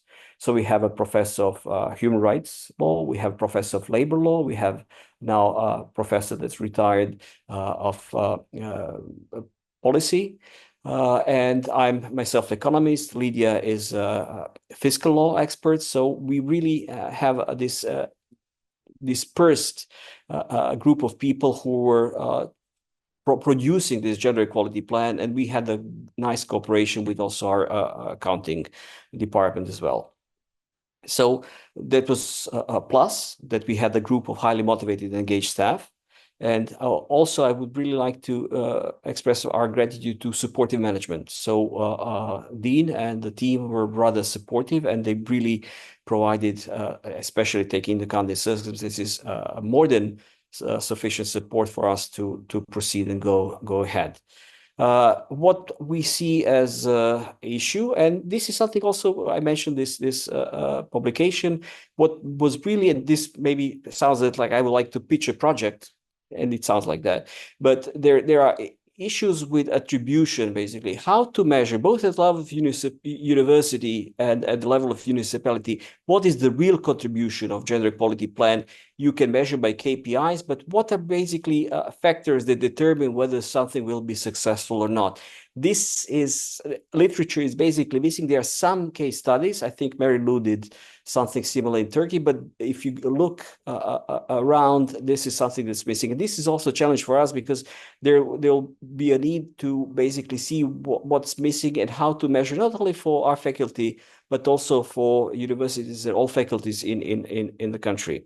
So monitoring will be issue, but also this attribution. To what extent really gender equality plan and gender budget contribute to improvement of certain KPIs or certain measures? And what's also important is to spread the knowledge. So what we did is basically we do have a master program in law and gender. And what we have now is basically integrating all what we learned through this process into our regular curricula. So there are two basically subjects, and Lydia, you'll correct me if I'm wrong. One is related to tax law and the relationship between gender and the tax law. But this subject will also cover one lecture or two lectures, or everything that's related to gender budgeting. And also I'm teaching myself a gender and public policy course, and there's one topic that deals with the tools of gender mainstreaming, and gender budgeting is one of the topics that we are covering. So I'll stop here. I hope that I didn't use too much time. Thank you, Branko, and perfect. I think we have enough time for questions. So if anyone is interested in raising any issue, any question, also in the chat if anyone needs that option. I'll ask a question if no one else will. Maybe it'll get us started. My question for you at the universities, or even the municipalities, it doesn't really matter, for all budgeted partners, if you could do one thing differently, what would it be?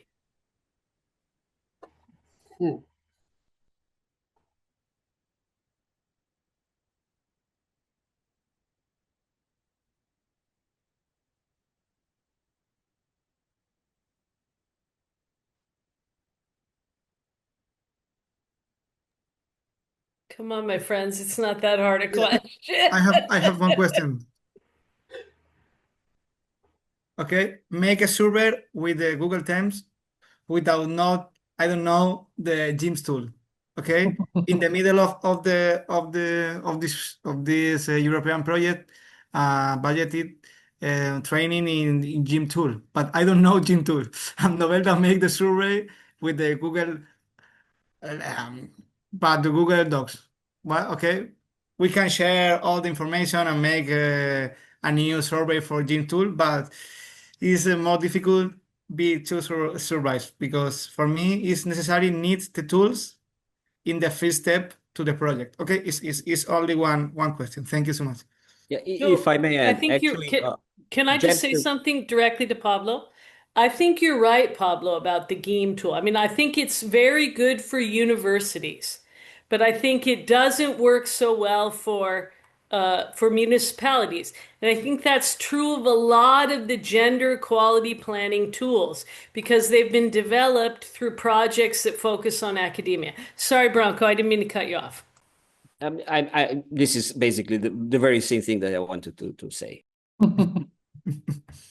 No, thank you, the Novelda participating in the budgeted. We can learn GIM, the focus group with the other APP, and thank you, Mary Lou, for including Novelda in the project.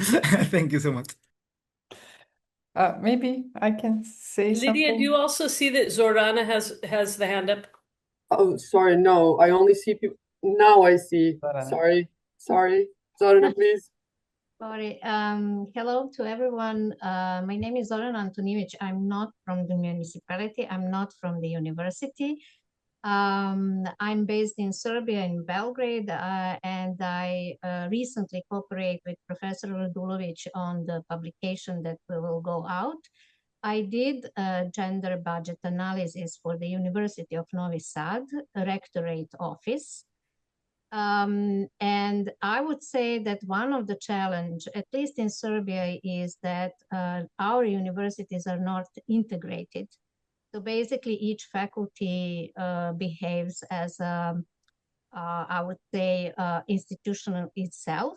So if you want to analyze the budget of the whole university, then you have to basically analyze individual or each institution itself. That's one set of the problems. The other set of the challenges, I would say, is that there is a lot of knowledge and expertise outside of the official channels, like official institutions like municipalities or universities. So most of the expertise on gender responsive budgeting, at least in the Western Balkans, or you can call it, I don't know, especially Western Balkans, I would say, lies into actually individual experts and civil society organizations. And this is something that I think just looking at the website and looking what you did so far is lacking. And I think this is the gap that would be very useful for both municipalities and universities to fill. I'm thinking especially on the tremendous work in the Western Balkan that was done by UN Women since 2000. Some of these projects or initiatives were also financed by European Union, but most of them are actually relied on work of number of women, mostly women, that were in the institutions, and then due to the circumstances which are political, actually left institutions. I started actually as a gender responsive budgeting expert back into 2007, which is now almost 20 years, working in the institution that first was the first in Serbia to introduce the gender responsive budgeting, which is a provincial government. And the center of the provincial government is in Novi Sad. But unfortunately, none of these institutions doesn't exist anymore because of the political reasons and because we are going extremely right. Gender, including gender in the gender responsive budgeting, is forbidden word, and not to mention even intersectionality. And we are really facing with many obstacles if we want to work with institutions. So I think that this cooperation with civil society is really necessary. So thank you so much, and sorry to jump into the discussion like a total external and outsider in this project. Great. Thank you for the actually awesome external comment that we definitely need and find useful. So awesome. Yasminka, you also wanted to say something? Yeah, I wanted to say actually, we had to I have to collect my thoughts, Mary Lou. It's not something that you can just spit out. What could have been different, in the project? And I must say I would go with something that you have also mentioned. You have a new leadership, and you are very hopeful. So actually, that has also happened at our university. We have quite a lot of our new leadership has come in. And I am also optimistic. I feel like that the legacy of budgeted will be well received. So we still have the results of budgeted that we are, of course, going to use for the trainings and all the activities at SSST. But I have a feeling if we had this set up at the beginning, maybe we could have done more. So.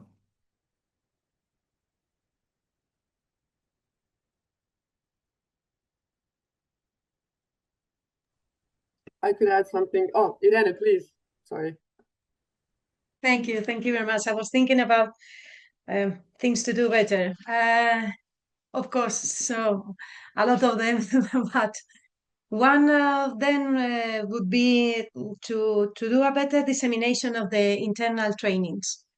I mean that in the University of Alicante we have very solid gender administrative structures from many years, but they are not too much open to innovation. They have been working for so many years on their own way, and they don't are very open to change the way they do their things. And so the trainings were not so massive as they could be. And I suppose it is a question of dissemination, or maybe a personal approach, or I don't know. I would change something about that. And also, I think we should have start earlier the cooperation with the vice presidents of economic affairs. Maybe we were not so confident about ourselves, at the first steps, and what we can contribute. But they were very happy to when we tried to meet them. They were very happy to meet with us and to receive our learning. So maybe we had to contact before, but in the global evaluation, I think we are really, really proud. We can be really proud about the work done. Thank you. Thank you, Irene. Is there anyone else who would like to contribute? I can then add only one thing. Branko mentioned that GM was exceptionally valuable, and we managed to get valuable information, and it was especially visible that the younger generation was super eager to provide answers. But what we could have done differently, we could have adapted GM more. We did adapt it to the needs of our particular institution, but we kind of wanted to remain within the limits of a, let's say, unified, so to not differentiate too much from other universities. But I guess given how willing the responsees were, we could have actually asked for more, and we would have received more. So yeah, that's something to have in mind for the next GM survey, for us at least.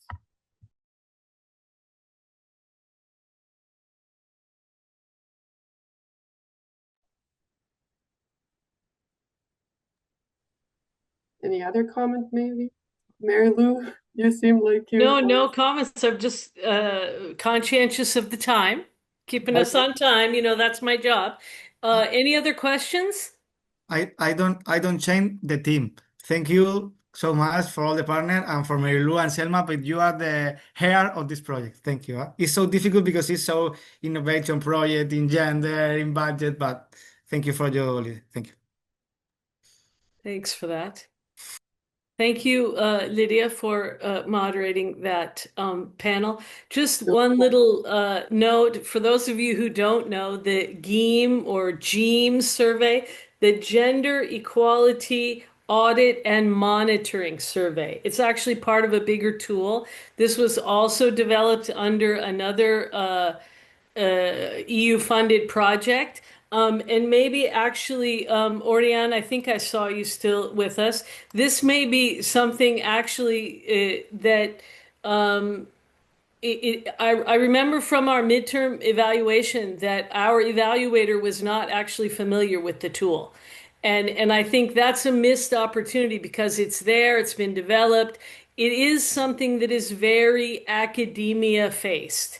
But I don't think that means it can't be expanded to other places.